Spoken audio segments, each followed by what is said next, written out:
त्याग करने के, बलिदान करने के बाद भी प्रशासन एक वीर माता को इस तरीके से अगर आंसू रुला रहा है तो इसका जिम्मेदार कौन है?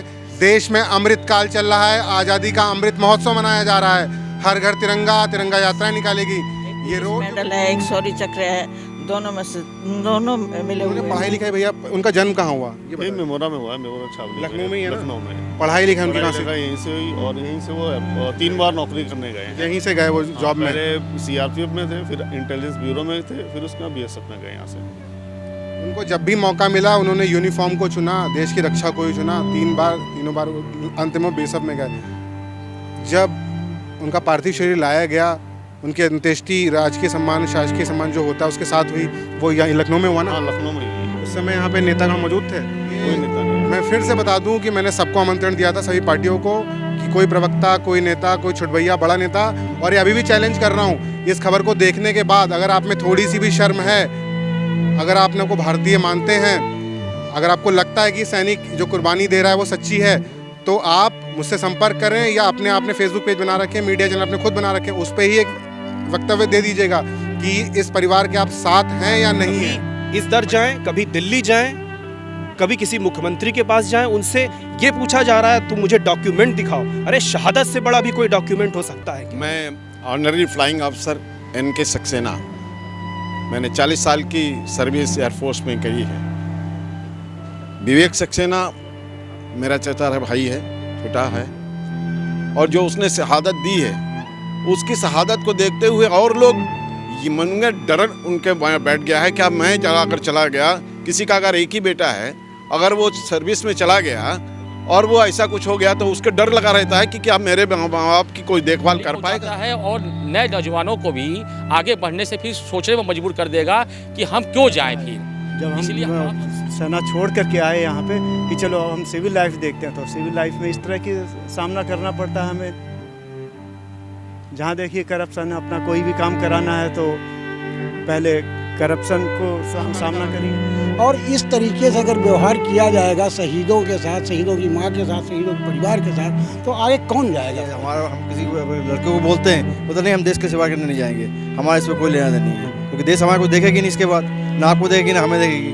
तो आपने जो कर लिया कर लिया, अब हम नहीं जाएंगे। मेरा लड़का भी यही। वंदे मातरम साथियों, पेज स्क्रॉल करने से पहले एक बार सोच लीजिएगा, ये शायद मेरे जीवन की भी पहली इतनी बड़ी महत्वपूर्ण खबर होगी जो मैं कवरेज करने जा रहा हूँ।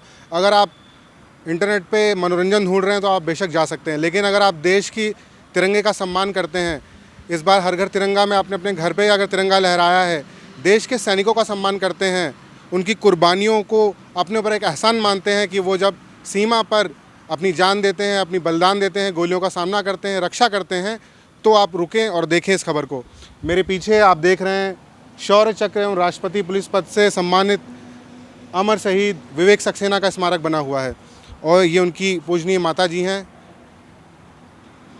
20 साल लगभग बीत गए हैं, और जो सरकार ने वादा किया था कि इनके परिवार को सुविधाएं दी जाएंगी, इतनी ज़मीन आवंटित की जाएगी, और जो भी इनको लाभ मिलने थे, अब उस प्रशासन ने इस परिवार को उत्तर प्रदेश का नागरिक मानने से भी इनकार कर दिया है। इनके पतिदेव भारतीय वायुसेना में उन्होंने लगभग 35 साल अपनी सेवाएं दी हैं।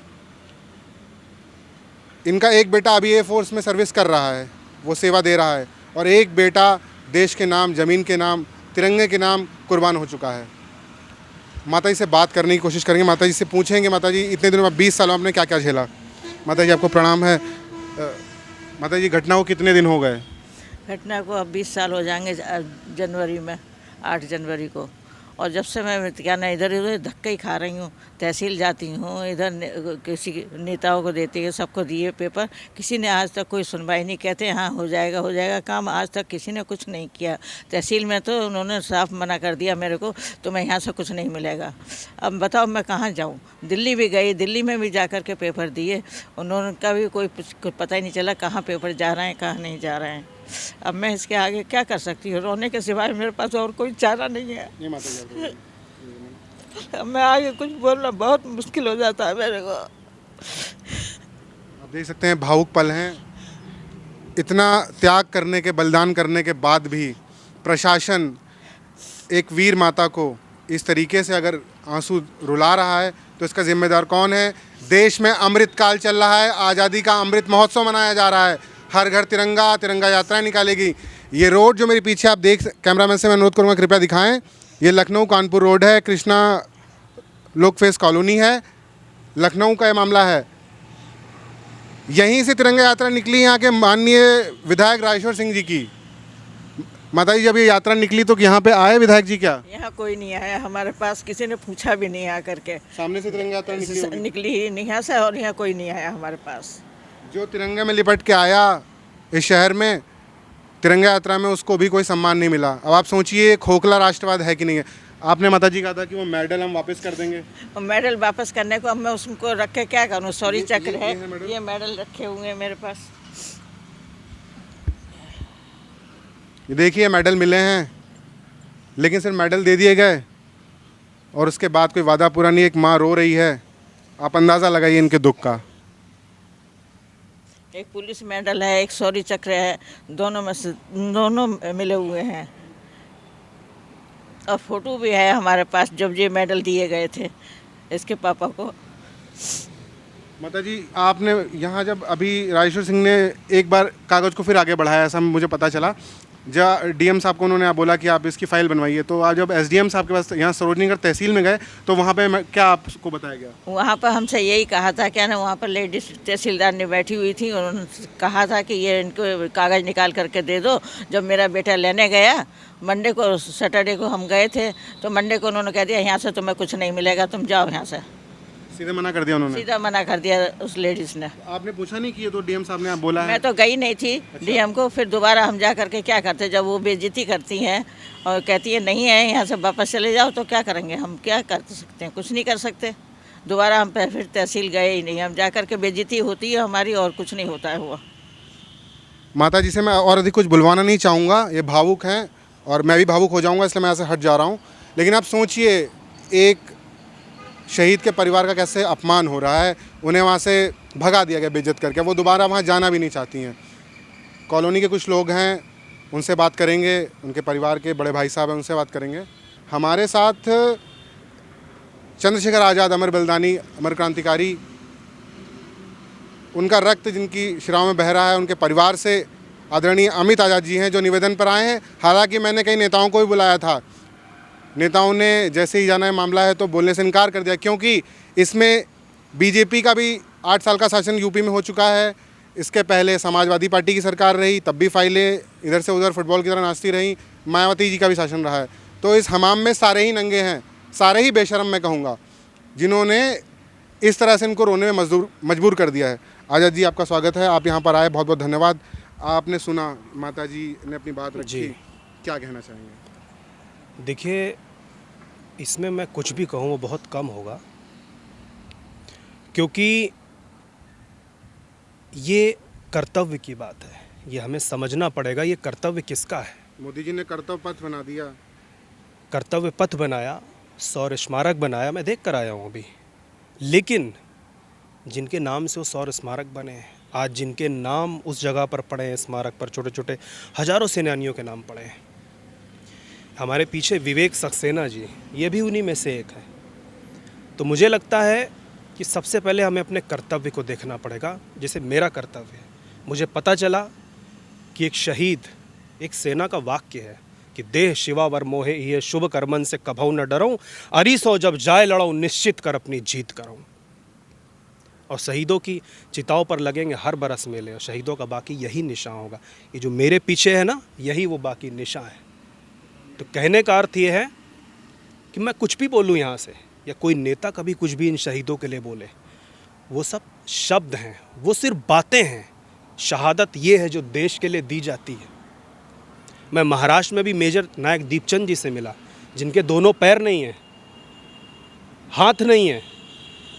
वहाँ पर लोगों ने बड़ी बड़ी बात करी, तो मुझे ये लगा कि सिर्फ शहादत वो चीज़ है जिसके आगे बड़े बड़ी बातें बेकार हैं। और उस शहादत को जो भी देश, जो भी सरकार, वो कोई भी हो, उसका तिरस्कार करे, उसका विस्मरण करे, मुझे लगता है ऐसा उस देश में नहीं होना चाहिए जो शहीदों का देश है। हमारे देश के शहीद, चाहे वो चंद्रशेखर आज़ाद जी, अशफाकुल्ला खान ठाकुर, रोशन सिंह, राजेंद्र लाहिड़ी, इन सभी लोगों ने इस देश के लिए अपनी जानें दी हैं, तब जा कर के आज हम खड़े हैं, आप खड़े हैं, मीडिया खड़ी है, ये बड़ी बड़ी सरकारें खड़ी हैं। तो उन सरकारों को ये सोचना चाहिए। मैंने देखा आज जो हमारे शहीद विवेक सक्सेना जी, उनकी माँ के आँख में मैंने जब आंसू देखे, तो ये आंसू उनकी माँ के आँख में नहीं है। ये जब उन एक भी शहीद यदि खुश है और एक भी शहीद की माँ की आँख में आंसू आ जाए, तो मुझे लगता है जितनी भी शहादत को हमने नमन किया है वो सारी शहादत बेकार है। उनको उनके क्षेत्र का वासी नहीं माना जा रहा है। उनका परिवार राज्य सरकार के पास जाता है, कभी तहसीलदार के पास जाता है। मतलब क्या है? आप जानते होंगे, जब हमारे देश का तिरंगा लहराता है तो वो हवा से नहीं लहराता है, वो इन शहीदों की शहादत से लहराता है। और उसके बाद भी वो शहीद के परिवार आज कभी इस दर जाएं, कभी दिल्ली जाएं, कभी किसी मुख्यमंत्री के पास जाएं, उनसे ये पूछा जा रहा है तुम मुझे डॉक्यूमेंट दिखाओ। अरे शहादत से बड़ा भी कोई डॉक्यूमेंट हो सकता है क्या? तो मैं सिर्फ यही कहूँगा कि पूर्ण रूप से इस पर संज्ञान ले सरकार। हम तो साथ हैं ही, क्योंकि हम किसी पार्टी के नेता नहीं हैं, हम एक शहीद परिवार से हैं, और शहीद क्या होता है ये हमसे ज़्यादा कोई नहीं जानता। आज जो दिया हम जला रहे हैं, जिन शहीदों की शहादत का 1,96,08,53,116 वर्ष पुरानी संस्कृति को जिन्होंने सहेजा है, जो बॉर्डर पर दिन रात खड़ा रहता है, गोली से लड़ता है, लेकिन फिर भी फ्लाइट से जाकर बड़े बड़े समझौते हो जाते हैं, उस गोली से लड़ने वाले का क्या होगा ये सोचना पड़ेगा हमारी सरकारों को। हमारे देश के प्रत्येक नागरिक का भी ये कर्तव्य है मेरे साथ साथ कि वो शहीद के उन परिवारों के साथ आए। और विवेक सक्सेना के लिए मैं आज यहाँ पर ही नहीं बोल रहा हूँ, जहाँ पर भी उनकी लड़ाई होगी वो मुझे खड़ा पाएंगे, क्योंकि मैं किसी पार्टी का नेता नहीं हूँ। और जल्द ही मैं आपके सामने भी कहना चाहता हूँ कि मैं जो भी मुझसे बन पड़ेगा मैं ज़रूर करूँगा, क्योंकि शहीदों की जो शहादत है उसको हम बेकार नहीं जाने दे सकते। ये हमारा कर्तव्य है, क्योंकि जब तक शहीदों की शहादत इस देश में पूजी जाएगी तभी तक हमारा अस्तित्व और 7,32,000 क्रांतिकारियों का शहीद, उनका वर्चस्व रहेगा। यही मैं कहना चाहता हूँ। आज़ाद जी ने देखिए अपनी बात कम शब्दों में और इतने अच्छे तरीके से कह दी कि जो ये देश में जो हम खुली हवा में सांस ले पा रहे हैं, जो हमें आज़ादी है, वो इन्हीं बलिदानों, इन्हीं कुर्बानियों के कारण है। और अगर हम इनका साथ नहीं देंगे तो जो सेना जो वहाँ पे है वो बूढ़ियों की निकलती है, नए बच्चे वहाँ जाते हैं, भर्ती होते हैं, वो देश के लिए, समाज के लिए, हम सबका सुरक्षा भी करते हैं, रक्षा करते हैं और कुर्बानियाँ भी देते हैं। और अगर हम इस वक्त में उनके साथ खड़े नहीं होंगे तो कोई माँ, ये माँ यहाँ रो रही है, इसकी आंखों में आंसू हैं, कोई माँ अपने बच्चे को फिर फ़ौज की तरफ, सेना की तरफ, बीएसएफ की तरफ नहीं भेजेगी। अगर उनके साथ इस तरह का दुर्व्यवहार होगा, उन्हें नागरिक मानने से मना कर दिया जाएगा। और शर्म आनी चाहिए उस प्रशासन को, तहसीलदार को, जो यहाँ पे जिन्होंने इनको यहाँ से मना कर दिया, कि उनकी फ़ाइल को टरका दिया कि नहीं आप दोबारा मत आइएगा, यहाँ पे आने की यहाँ कोई ज़रूरत नहीं है। हम विवेक सक्सेना के भाई साहब से बात करेंगे। भाई साहब नमस्कार।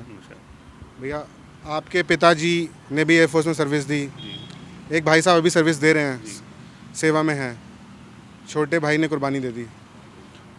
इतने दिनों से आप इधर चक्कर काट रहे हैं, सारी सरकारों को आपने देख लिया, सपा भी रही, बसपा भी बीच में रही होगी, उसके बाद अभी भाजपा है, सब एक जैसे ही हैं क्या? सभी एक जैसे हैं। और देखिए अभी आपने भी सबको बुलाया और सब मौके पे कोई आने को तैयार नहीं हो। डिबेट थी, कोई भी अपनी जिम्मेदारी लेना नहीं चाहता है। ये मैं फिर से बता दूं कि मैंने सबको आमंत्रण दिया था, सभी पार्टियों को, कि कोई प्रवक्ता, कोई नेता, कोई छुटभैया, बड़ा नेता, और ये अभी भी चैलेंज कर रहा हूँ, इस खबर को देखने के बाद अगर आप में थोड़ी सी भी शर्म है, अगर आप अपने को भारतीय मानते हैं, अगर आपको लगता है कि सैनिक जो कुर्बानी दे रहा है वो सच्ची है, तो आप मुझसे संपर्क करें, या आपने फेसबुक पेज बना रखे हैं, मीडिया चैनल आपने खुद बना रखे हैं, उस पर ही एक वक्तव्य दे दीजिएगा कि इस परिवार के आप साथ हैं या नहीं हैं। भाई साहब, तो इसमें क्या क्या आपको वहाँ से बोला गया था कि मिलना है, और आपको क्या दिया गया, क्या नहीं दिया गया, क्या बोला जा रहा है? बोलना क्या, जितनी भी फाइलें चलती हैं ऊपर तक, प्रशासन तक जाती हैं और उसको दाएं बाएं निस्तारित कर दिया जाता है। किस लेवल तक आप गए? डीएम तक? डीएम के ऊपर, मुख्यमंत्री तक तो गए नहीं हम, लेकिन अपने हमारी पेपर जो गए हैं, विशेष सचिव मुख्यमंत्री है तो फिर मतलब मुख्यमंत्री के पास ही गए एक तरह से। तो जब वहीं से निस्तारित होकर निकल जाते हैं कि हाँ ये गृह में भेज दी, गृह बोलता है ये तो हम करते नहीं हैं, जबकि साफ स्पष्ट लिखा जाता है कि सामान्य प्रशासन का काम है, सामान्य प्रशासन में फाइल ही नहीं भेजाती। बीच में आनंद जी थे जो एसडीएम थे, वो उन्होंने थोड़ी मेहनत की थी, उन्होंने फाइल भेजी तो वहाँ पे एक त्रिपाठी जी थे सेक्शन 2 में राजस्व विभाग में, बोले यार आपकी फाइल ही नहीं आ रही है तो मैं क्या करूँ। तो हमने उनको व्हाट्सअप भी किया, मेरे ख्याल से अपनी एक हमारे जानने वाले थे विशेष सचिव, उनको भी दिया, तो उन्होंने फाइल वीसी को भी भेजी, अनुसूचित को, बोले मुझे फाइल ही नहीं आ रही नीचे से ऊपर, तो हम क्या करेंगे। अभी माता जी ने बताया कि आप तहसीलदार से मिलने गए थे, फाइल डीएम साहब के आदेश पे तो प्रेषित। जब इतना हो गया तो हम लोगों ने बोला मेडल वापस कर दें, क्या करेंगे इसको रख के भाई। जब आप सम्मान स्वयं राष्ट्रपति का सरकारें वो कर रही हैं, अपमान कर रही हैं, हम अपमान नहीं कर रहे हैं, और उसके बाद भी अगर फाइल हम दे रहे हैं तो उसको उनको संज्ञान लेना चाहिए कि एक राष्ट्रपति का अपमान हो रहा है, हमारा अपमान नहीं हो रहा है। ये राष्ट्रपति का ही नहीं, पूरे देश का अपमान है। जो तिरंगा अपने दिल में लेके चलता है, देश के लिए सोचता है, ये उन सबका अपमान है, हर सैनिक का अपमान है। यहाँ पे कुछ पूर्व सैनिक खड़े हैं, उनसे बात करेंगे। सर आपका नाम? मैं डॉक्टर अजीत कुमार, इस कॉलोनी का सचिव हूँ, सेक्रेटरी हूँ। बहुत दुख की बात है कि आपके साथ जो हादसा हुआ और अभी तक उसका संज्ञान नहीं लिया गया। इस कॉलोनी में लगभग 26 परिवार सैनिक परिवार से जो करते हैं, जो देश की सेवा में लगे हुए हैं, उसी परिवार में से एक सदस्य का इस प्रकार से बलिदान होना और आज तक उस पर कोई सुनवाई ना होना बहुत ही दुख की बात है। और जो उनके बड़े भाई बता रहे हैं कि बताया ये जाना कि वो यहाँ के नागरिक नहीं हैं, तो मेरा तो यही बस सोचना है कि जब नागरिक नहीं है तो पूर्व के राज्यपाल राम नाईक साहब आए थे यहाँ पे, उन्होंने मूर्ति का यहाँ पे शहीद स्मारक का भी वो किया, और भी तमाम लोग यहाँ पे आए। तमाम सरकारें इस बीच में नहीं, बसपा की सरकार रही, सपा की सरकार रही, भाजपा की भी सरकार रही, सभी सरकार के मंत्रीगण बहुत लोग यहाँ पे आए और बहुत बड़ी बातें कहा कि शहीदों के साथ ये गलत हो रहा है, नहीं होना चाहिए। लेकिन बहुत दुर्भाग्य की बात है कि प्रमुख रूप से 3 पार्टियां, जो बहुजन समाज पार्टी, समाजवादी पार्टी और भारतीय जनता पार्टी, तीनों पार्टियां के कार्यकाल से ये चला आ रहा है, लेकिन किसी के कार्यकाल में अभी तक कुछ नहीं हुआ। मौजूदा हालत में बीजेपी की गवर्नमेंट है, विधायक जी बहुत सुयोग्य हैं। मैं ज़रूर चाहूँगा कि आपके कार्यकाल, चूँकि प्रथम कार्यकाल है आपका, तो मैं ज़रूर चाहूँगा कि इस कार्यकाल में, अपने कार्यकाल में, इस जो एक बहुत ही गंभीर विषय है, एक परिवार, शहीद परिवार का अपमान है एक तरह से देखा जाए, उसको संज्ञान में लें और जितनी जल्दी हो जो भी परिवार का भारत सरकार से या जो भी मदद नहीं मिल रहा है उसको दिया जाए। उस माता जी के आंसू को देख के तो ऐसा लग रहा है कि जैसे कि बहुत ही दुखद बात है कि अमृत महोत्सव मनाया जाता है, बड़ी बड़ी बातें की जाती है, सरकार की तरफ से सेनाओं को बहुत सी चीज़ें कही जाती हैं, हो भी रहा है, ऐसा नहीं है। लेकिन इस परिवार के साथ अभी तक क्यों नहीं ऐसा हुआ, कौन से अधिकारीगण नहीं किए, इस पर भी संज्ञान लेने की ज़रूरत है। और जिस अधिकारी के द्वारा जिसके पास ये फाइल गई, यदि नहीं हुआ, उस व्यक्ति ने नहीं किया, तो उस पर भी कठोर कार्रवाई ज़रूर किया जाए कि जिससे इस परिवार का भला हो। और जो आने वाली पीढ़ी है, जो युवा हैं, ख़ास तौर से इस कॉलोनी में केवल बात करना हो, 26 परिवार ऐसे हैं जो सेना में हैं, तो उस परिवारों के जो छोटे बच्चे हैं उनका भी मनोबल बढ़े कि हाँ, हम लोग देश के लिए कर तो रहे हैं, लेकिन सरकार फिर क्या कर रही है। क्योंकि भाई सब लोग सुरक्षित है, लेकिन हम लोग को सुरक्षित करने वाले वो देश के नौजवान ही तो हैं। लेकिन पूरे प्रकरण में इस प्रकार से लगातार कई वर्षों से चला आ रहा ये मैटर का न होना थोड़ा सा लोगों को तकलीफ पहुंचाता है और नए नौजवानों को भी आगे बढ़ने से फिर सोचने में मजबूर कर देगा कि हम क्यों जाएं फिर। इसलिए हमारा तो अनुरोध यह है कि मौजूदा सरकार से, आदरणीय विधायक साहब से, कि कृपया इसको जल्द से जल्द अपने संज्ञान में लें। और बहुत अच्छी बात है कि भारत सरकार में हमारे क्षेत्र के ही सांसद राजनाथ सिंह साहब भी हैं, उनके द्वारा भी, वो भी इसी क्षेत्र के हैं, सैन्य क्षेत्र के हैं, तो समस्या का हल तो हो सकता है। लेकिन अब नीचे के जो अधिकारीगण हैं उनके द्वारा नहीं हो रहा है या किसके द्वारा नहीं हो रहा है, इस पर ज़रूर एक तरह से कमेटी बना दिया जाए कि आखिर क्यों नहीं हुआ, और जितनी जल्दी हो एक समय सीमा निर्धारित कर दें कि इस परिवार को मदद हो। बिल्कुल सही बात है। अगर लोग चाह लें, मंत्री जी चाह लें, राजनाथ सिंह चाह लें, तो ज़रूर हो सकता है। उनकी मंशा होगी तो ये कार्रवाई ज़रूर होगी और जो इनको न्याय मिलना चाहिए वो मिल जाएगा। लेकिन उनकी मंशा होनी चाहिए, क्योंकि पूर्व में वो गृह विभाग उनके पास रहा है, गृह मंत्री वो रहे हैं, वो कर सकते हैं। मैं फिर से विकास सेना के बड़े भाई से बात करूंगा, भैया से, कि उन्होंने पढ़ाई लिखाई, भैया उनका जन्म कहाँ हुआ? ये मेमोरा में हुआ है, मेमोरा छावनी लखनऊ में ही है ना? लखनऊ में पढ़ाई लिखाई उनकी कहाँ से? यहीं से हुई और यहीं से वो 3 बार नौकरी करने गए हैं। यहीं से गए वो जॉब में? पहले CRPF में थे, फिर इंटेलिजेंस ब्यूरो में थे, फिर उसके बाद BSF में गए यहाँ से। उनको जब भी मौका मिला उन्होंने यूनिफॉर्म को चुना, देश की रक्षा को ही चुना। तीनों बार अंतिम में बेसब में गए।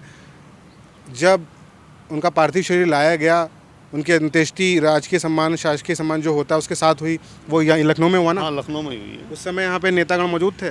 कोई नेता नहीं आया था, नहीं आए थे? एक भी नहीं आया था। ये भी सुन लीजिए, ये नेता बड़ी बड़ी रैलियों में पहुँच जाते हैं, जहाँ कुछ मैटरों का वोट मिल रहा हो वहाँ पहुँच जाएंगे, लेकिन एक शहीद जब आया, शहीद की पार्थिव शरीर जब आया तो नहीं थे। और भैया ने बताया कि डीएम भी नहीं आए, डीएम भी नहीं पहुँचे थे? डीएम भी नहीं आए थे, एडीएम ट्रांसगोमती आए थे उनके, क्योंकि मुख्यमंत्री मायावती जी का उस दिन मतलब बर्थडे था। मायावती जी अपना बर्थडे मना रही थी। सोचिए आप, इस बात को गंभीरता को समझिए कि यहाँ पर इस क्षेत्र का एक लाल शहीदों के वापस आ रहा है तिरंगे में लिपट के, और मुख्यमंत्री अपना जन्मदिन मना रहे हैं। खैर, लेकिन अगर ये संदेश जाएगा तो भाई साहब ने जैसा बोला कि जो बच्चे जो हैं सैनिक परिवार से हैं, वो एक बार सोचेंगे कि अगर हम देश के लिए बलिदान तो हो जाएंगे, लेकिन हमारे परिवार को, मेरी माँ को इस तरह से बैठना पड़ेगा, धरना प्रदर्शन करना पड़ेगा और लंबी लड़ाई लड़नी पड़ेगी। हमारे साथ कुछ और एक्स सर्विसमैन हैं, उनसे बात करने का प्रयास करते हैं, उनसे जानते हैं। सर, आपका नाम? मेरा नाम अनिल मोहन शर्मा, मैं एयरफोर्स से हूँ। अच्छा, भूतपूर्व सैनिक। सर, ये सरकार कह रही है कि हम सैनिकों के लिए बहुत सम्मान करते हैं और उनके लिए नई नई योजनाएं ला रहे हैं। खैर, अग्निपथ वगैरह तो आप जान ही रहे हैं। हाँ। लेकिन ये जो फैमिली आप देख रहे थे दिनों से, इस पर आप क्या कहना चाहेंगे?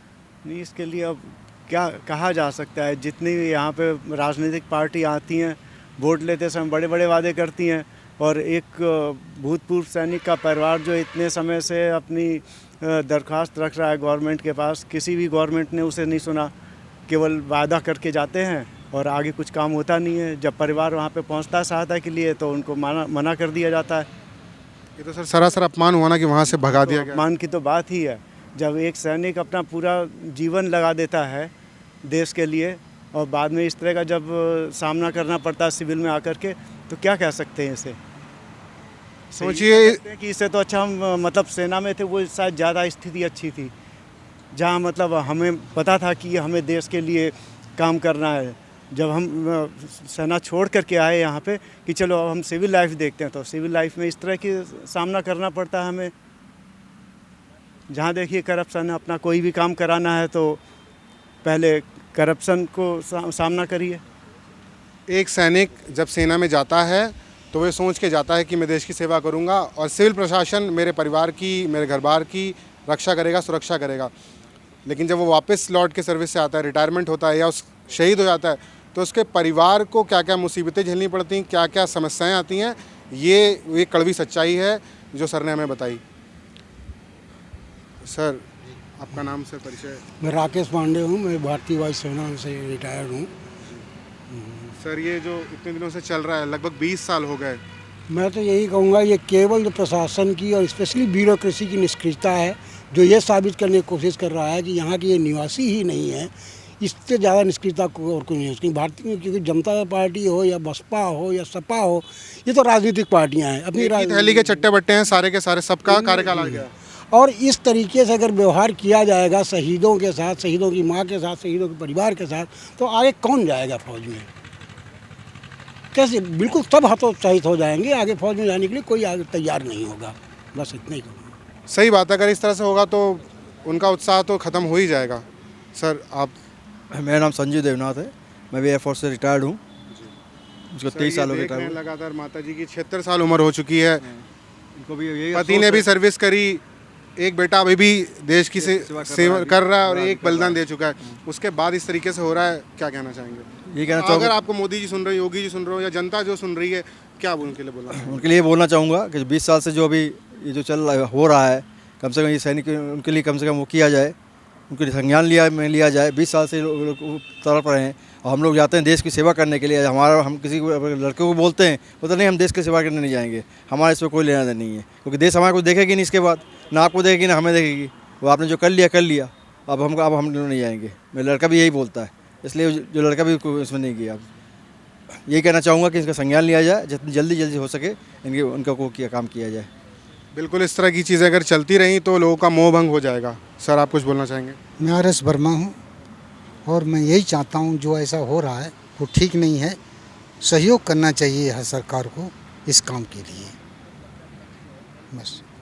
सर मैं ऑनररी फ्लाइंग अफसर NK सक्सेना, मैंने 40 साल की सर्विस एयरफोर्स में करी है। विवेक सक्सेना मेरा चचेरा भाई है, छोटा है, और जो उसने शहादत दी है उसकी शहादत को देखते हुए और लोग ये मन में डर उनके बैठ गया है कि अब मैं अगर चला गया, किसी का अगर एक ही बेटा है, अगर वो सर्विस में चला गया और वो ऐसा कुछ हो गया तो उसका डर लगा रहता है कि क्या मेरे माँ बाप की कोई देखभाल कर पाएगा। मुझे नहीं लगता ऐसा कोई कर पाएगा। क्यों? संभावना ये अभी सामने इसलिए आई है क्योंकि जो विवेक सक्सेना के ये माता जी और बैठे हुए हैं, हम लोग सब परिवार के लोग हैं, आज इतना भटक रहे हैं। तहसील में जा रहे हैं, तहसीलदार कह रहा है कि आप चले जाइए, हम नहीं कर सकते। DM के पास मैं स्वयं गया, DM साहब ने मेरे सामने कहा कि मैं सचिव को ये आपकी डिजिटल जितनी इन्फॉर्मेशन है और जो जो इसमें नुक्ते लगे हुए हैं, नुक्ते का मतलब whatever difficulties against this letter has come, now I will start out. DM मेरे सामने बैठे हुए थे और मैं और मेरा छोटा भाई जो अभी विंग कमांडर है राजीव सक्सेना, दोनों लोग DM के पास गए थे। तो उन्होंने कहा कि मैं ये काम अभी कराता हूँ। सारी त्रुटियाँ, जो एक त्रुटि थी कि ये यहाँ के बाशिंदे नहीं हैं, उस त्रुटि के ऊपर उन्होंने एक दूसरा लेटर लगा के कि ये त्रुटि निकाल दी गई है, इसको सॉल्व कर दिया गया, ये भी लेटर भेज रहा हूँ। अभी मुझे नहीं समझ में आ रहा है ये ऐसा बार बार जब उन्होंने भेज दिया सचिव को और मेरे सामने SDM से कहा कि कल आप ये इसको लेके जाएंगे, SDM मतलब कल next day was the Sunday, तो मंडे को उन्होंने बोला लेके जाएंगे और पता लगा कि हमें कि उस SDM का ट्रांसफ़र हो गया and that complete file has not come further.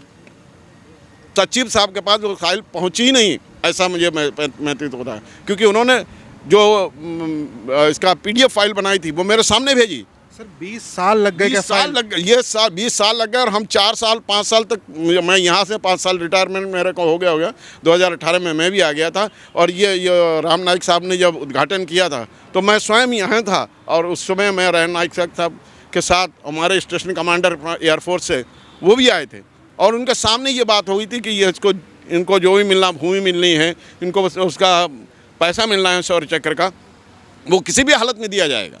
उसमें कोई लेना देना नहीं है कि ये यहाँ के रहने वाले हैं या कहीं और के रहने वाले हैं। ये उत्तर प्रदेश के रहने वाले, भारत के रहने वाले हैं और इसमें कोई संदेह नहीं है। और इस सबको आवाज़ यहाँ लेते हुए आज 20 साल हो गए और इस परिवार को अभी तक कुछ नहीं मिला।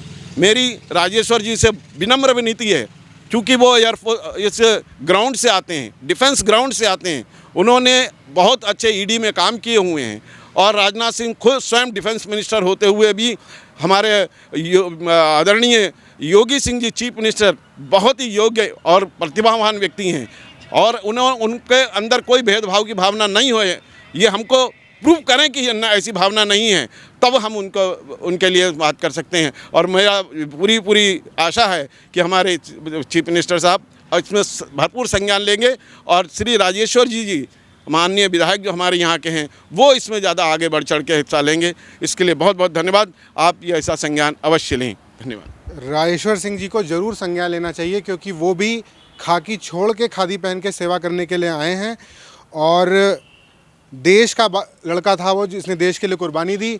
एक नेता हमारे माननीय प्रधानमंत्री जी गुजरात से आते हैं और बनारस से चुनाव लड़ते हैं, वाराणसी से, और हम उनको प्रधानमंत्री एक्सेप्ट कर लेते हैं। तो ये देश के लिए इन्होंने कुर्बानी दी है, तो ये कहीं का भी हो, यहाँ के हैं तो इन्हें हक मिलना ही चाहिए।